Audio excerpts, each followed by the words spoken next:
My mom dropped the bomb on my 18th birthday. Your dad's name is Marcus Reed. 18 years of wondering, and now I had a name, a ghost to chase. I sat at the kitchen table, the remnants of my birthday cake melting under the cheap fluorescent light. Mom's hands trembled as she slid a folded piece of paper across to me, her eyes avoiding mine. I should have told you sooner, Ethan, she whispered, her voice cracking like thin ice. But I was scared. Scared of what? I wanted to scream, but the weight of her words pinned me down. Marcus Reed. 2 words that felt like a key to a door I didn't know existed. Growing up, I'd always known I was different. Kids at school had dads who tossed baseballs or showed up at parent-teacher nights. I had Mom, who worked double shifts at the diner and answered my questions about my father with a tight smile, and it's complicated. Complicated didn't cut it anymore. I was 18, legally a man, and I deserved answers. That night I unfolded the paper. It wasn't just a name, there was an address. 1427 Willow Street, Chicago. My heart pounded. He was real. He was close. The next morning I was on a bus, the city blurring past like a half-remembered dream.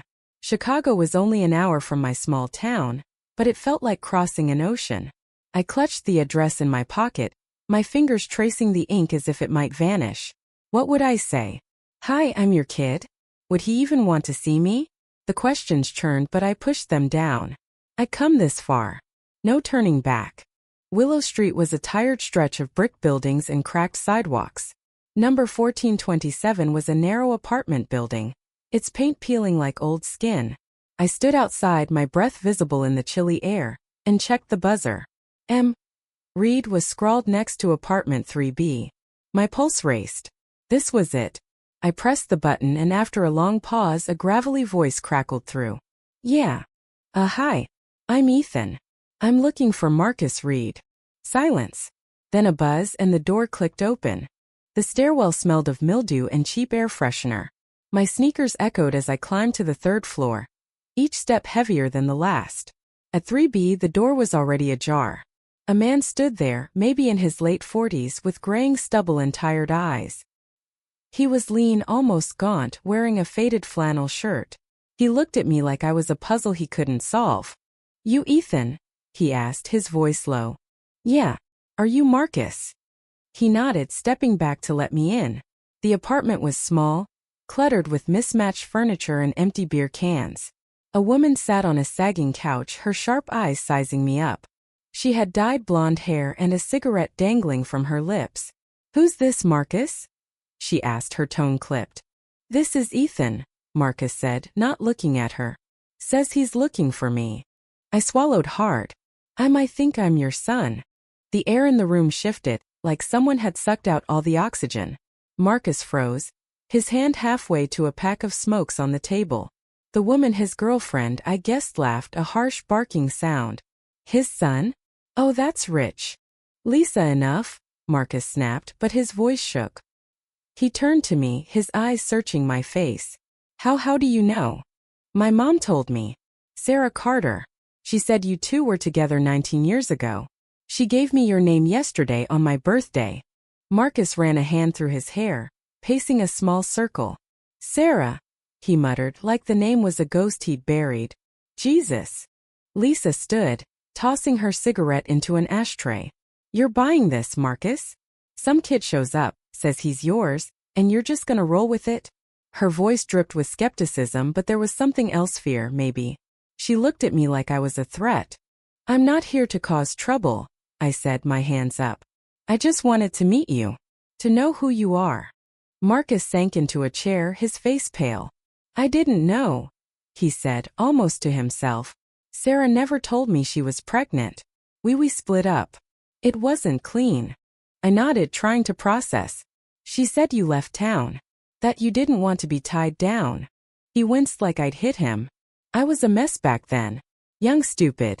I didn't know what I wanted. He looked at me, his eyes softening. But I wouldn't have if I'd known. I would've. Would've what? Lisa cut in, her voice sharp as a blade. Played daddy? You can barely take care of yourself, Marcus. She turned to me, her eyes narrowing. And you? You think you can just waltz in here and play happy family? You don't know him. You don't know what he's done. Lisa, stop, Marcus said, standing now, his hands clenched. But she didn't. He's not your dad, kid, she said, stepping closer. He's a deadbeat. A liar. You think he's gonna be some hero for you? He's got nothing to give. Her words stung, but I held her gaze. I'm not asking for anything. I just wanted to see him. Marcus looked between us, his face a storm of guilt and anger. Lisa, get out, he said quietly. She laughed, grabbing her purse. Fine. Deal with your mess. But don't say I didn't warn you, kid. She stormed out, the door slamming behind her. The silence was deafening. Marcus sat back down, rubbing his face. She's not wrong, he said after a moment. I've screwed up a lot. But I didn't know about you, Ethan. I swear. I believed him. Maybe I shouldn't have, but I did. We talked for hours after that. He told me about his life, odd jobs, bad choices, a string of regrets. I told him about Mom, about growing up without him, about the hole in my life where a father should have been. It wasn't a fairy tale. It was raw, messy, real. Over the next few weeks I kept coming back. Marcus wasn't perfect, he drank too much, forgot to call sometimes, but he tried. He showed me old photos, taught me how to fix a carburetor, laughed when I told him about my terrible high school band. Slowly we built something. Not a father-son bond, not yet, but a start. Lisa, though, was a shadow. She'd show up sometimes, always with a jab or a warning. You're gonna break his heart, kid, she'd say. Or, he'll let you down. He always does. I started to wonder what she wasn't saying. One day I caught her outside the apartment smoking alone. Why do you hate me so much? I asked. She exhaled, her eyes cold. I don't hate you. I just know Marcus. He's got secrets, Ethan. Things you don't want to know. Like what? I pressed. She smirked, flicking her cigarette away. Ask him about the money he owes. About the people he's running from. You think he's your dad? He's a ticking time bomb. Her words haunted me. That night I confronted Marcus. Lisa says you're hiding something. What is it? He didn't answer right away. When he did, his voice was low, broken. I owe some bad people money. A lot. I got in deep with some guys years ago, gambling mostly. I've been trying to get out, but it follows me. My stomach dropped. Are you in danger? He shrugged, trying to play it off. I'm handling it. But he wasn't. A week later, I showed up at his place to find the door busted open, the apartment trashed. Marcus was gone. No note, no call. Just gone. Lisa was there, sitting on the steps outside, her face unreadable. He left, she said simply. Told you he would. I wanted to hate her, but I couldn't. She'd warned me. I spent weeks searching, calling hospitals, shelters, even the police. Nothing. Mom tried to comfort me, but it wasn't enough. I'd found my father, only to lose him again. Months passed. I kept going, finished high school, got a job. But the questions lingered. Was Marcus a victim or a coward?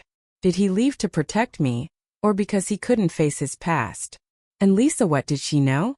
Was she protecting him or herself? One night my phone buzzed. A text from an unknown number. I'm sorry, Ethan. I'm okay. Stay safe. It was him.